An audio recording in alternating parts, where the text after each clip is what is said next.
50 ka magbanay ang gibakwi tungod sa pagbaha sa Mati City sa Davao Oriental. Samtang sentrong bahin sa Bunawan, Agusan del Sur, gibaha. Sumala sa pag-asa, usa ka low pressure area ang ilang ginabantayan karon duol sa Davao City.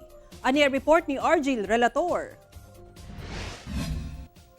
Banda alas 6 sa gabi, dihang gipatuman ang evacuation sa mga residente sa upat ka purok sa Barangay Central ug usa ka purok sa Barangay Mayo sa Mati City, Davao Oriental tungod sa paglapaw sa tubig sa sapa sa maong mga lugar resulta sa kusog nga ulan. Ang nadawat mo na distress calls, naana daw sa tuhod, tapos talagang kusog yun ang agos ba o to get to anday sa ato mga rescue. May lang kinamantay mga rescue vehicles. So nakuha po dahil sila dito. Miabot sa 50 ka magbanay ang gipabakwit ngadto sa evacuation center. Ang most affected yun, ang Barangay Central kay naa sila yung mga 40 families. Gidala sila sa evacuation centers nato naman tayo identified na evacuation centers na dayon. So dito sila gidala, gipatulog sila overnight dito bago gipabalik sa ilang panimere karong buntag. Alas 10 na sa gabi, diyang miubas ang tubig baha sa lugar.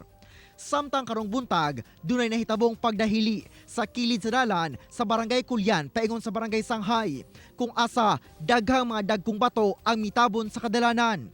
Gilayong nagpahigayon og clearing operation ang Mati CDRMO.